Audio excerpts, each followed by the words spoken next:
Good morning. It's Saturday, Memorial Day weekend. Yeah, this is not a race video compilation. Sorry to break it to you. I know that's the content I'm probably mostly known for at this point on my channel, but I'm going to change it up today. Make this more like a, on the run vlog type of video. Just get back into it. Because although I love making race videos, problem is that you guys don't really get to know who I am, because I'm always behind the camera. So, one of my goals, I think, for this channel is just to grow like a community that can help me reach my running goals, or whatever goals I might have. So, I guess I'm a veteran runner at this point. I've run about 5 marathons, including an ultra marathon. And I'm still learning a lot. None of those races were perfect. Actually, my perfect race probably was my first one, because I never had a seizing cramp during that race for whatever reason. Although I did have one after. I think every single marathon thereafter, I've always had a cramp. So nutrition and just training is something that I'm still working on, but getting better. And I think that if you guys have any tips or ideas as I kind of share some things with you, feel free to comment. I think I love getting other people's perspectives and doing my own research and even sharing it back with you. So that's something that I think would be really good for me. So if you guys have any advice, please do share. I think so. You can also find me on other social media platforms like Instagram and Twitter. On Twitter, I'll post more I'll type out my updates with regards to how my weekly training has gone. I did that through my big Sur marathon training. Instagram is, I'll post stories and getting more into reels and that kind of thing. So, because while I again, making race videos, I find my approach has always been to make them emotional and kind of put you in the seat of what it feels like to be in that race. But those are not that they're hard to make. They definitely take a lot of time. But I think when it comes to putting out content a little bit more quickly, even more quickly than, let's say, once a week, it's tough. So, and again, I think part of my goal with this channel is to build a community, and that's hard to do if you're not putting yourself out there more frequently. So I'm definitely looking to work on that a little bit more. I think, well, hold on a second. So if you want to find me, you can look me up on Twitter and Instagram, same handle, You the Man. It's 2 letters, YU, on those platforms. So, and then I also have a Strava account, obviously. It's a lot harder to share that. I'll put a link in the description below, just because I think I'll need to hyperlink it, because they don't really have handles. But yeah, I think, feel free to interact with me either on all those platforms. Actually, the funny thing about Instagram is I did yesterday change my handle, actually. So it's actually You the Man Runs now. And the reason for that is simple. It's because as I've been trying to post more content, especially reels, which seems to be the only way to have people discover you these days, I've just been getting like super weird bots and other types of accounts just sharing my content, including my family content, which frankly, you know, as a small average person that doesn't even have 1,000 followers, I found that to be really weird and concerning. So I feel like YouTube is still a really like a safe place to post stuff,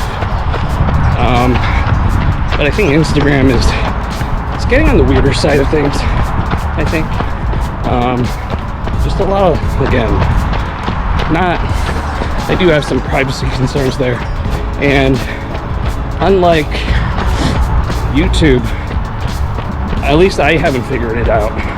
There's no way to really privatize individual content if you're a public profile. So that is one thing I had to switch up because of it. Yeah, because in the beginning I thought that, I'm a pretty transparent person, and I don't like to, try to, managing 2 different accounts is just really kind of too much work. But honestly, like, from what I've seen recently, I think that it's probably the most prudent decision, so we're gonna give it a try. Well, I guess I should do a race recap video, or just maybe a check-in on, after Big Sur. So yeah, so Big Sur, if you haven't watched the video, please take a look. I think, received really good positive feedback. I think mostly because the people that ran the race, it is one of the most difficult races, popular races that exist. It's very hilly, and they threw in gale winds this year because, fortunately, race day was beautiful, but the day before was very foggy, and the day after was rainy. So my guess is that there were a couple of storm fronts interacting with each other. But fortunately, it brought the gale winds, but it brought great weather. So, and it made for a really great video. So, morning.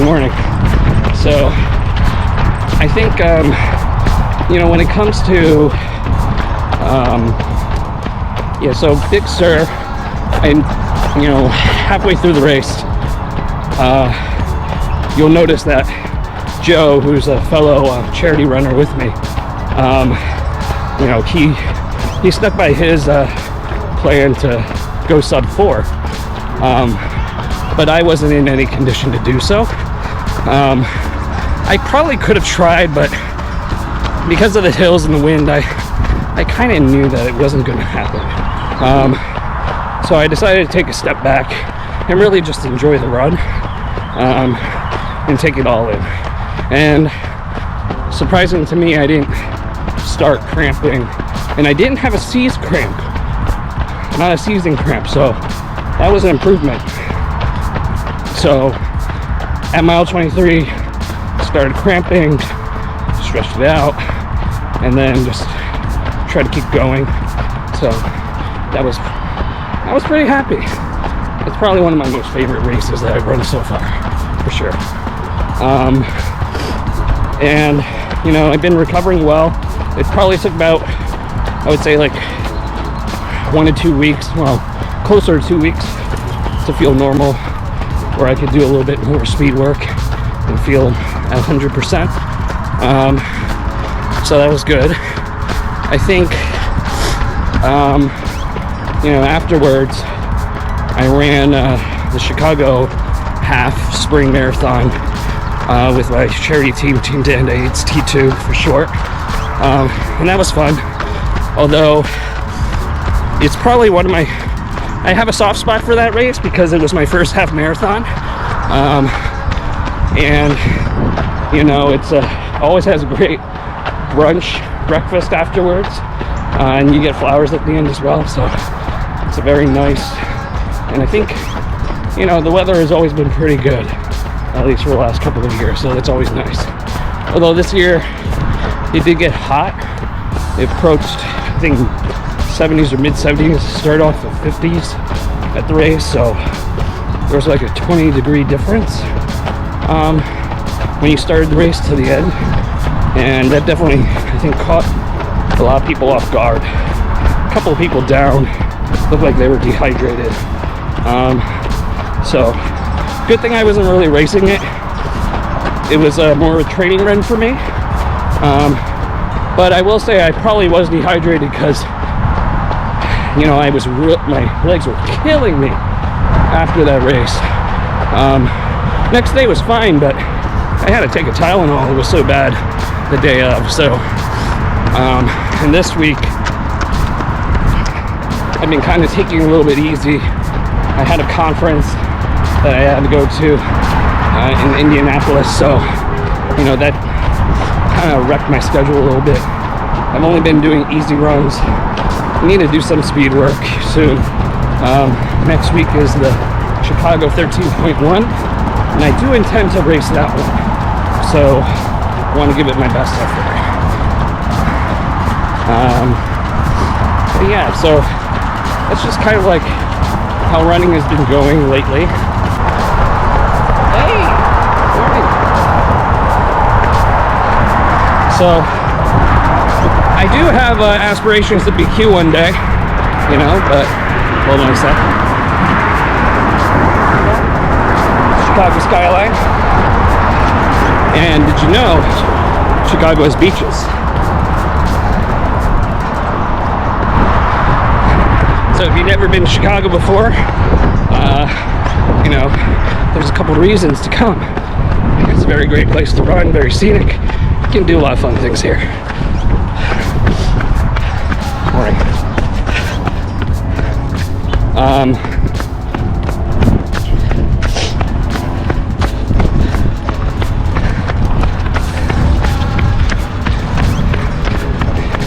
It's kind of busy today on the trail. There's a lot of runners in Chicago. Probably because we have a marathon major.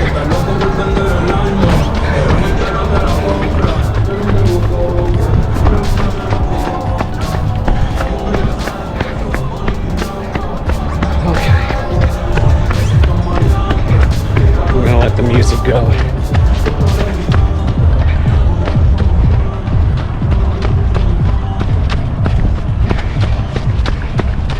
Okay.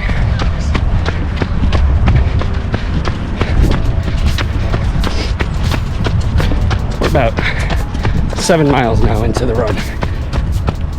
Plan today is just a 2-hour long run, and then we're going to take the kid out to soccer. So when you have a family, you can't set goals that are going to put you out of commission for a day, because you just got to keep going. So that's something I'm struggling with right now a little bit as I train. I do have aspirations to be Q one day, but you don't have the time. I tend to find that 5-6 hours a week to running is somewhat manageable, but once you hit like 8 hours, that's when it gets tough. You know, you do what you can. We've hired babysitters and all that kind of stuff, so, you know, but that takes money, takes dedication, and it also asks a lot from your family. So I think the goal at this point is to steadily improve, and I figure it might take, realistically, at least 1 year, probably 2, to build up to, you know, Boston Marathon speed, you know, and aerobic foundation. So, you know, we'll see. It's a lifestyle choice, right? That's the choice that we make as runners. So I think the goal is to just, you know, keep running, stay consistent, don't let fitness fall. Oh, look at this. That's why I love running on the trail. Yeah, stay consistent and just steadily improve week after week. It's gonna take time, especially if I'm not able to boost mileage, but you know, I think to lead a balanced life, that's what you gotta do. And you know, my only goal in life is not to just, you know, be cute. So I gotta work, got a wife, got a family. So, you know, I don't know, I'm just really enjoying this view. Sorry.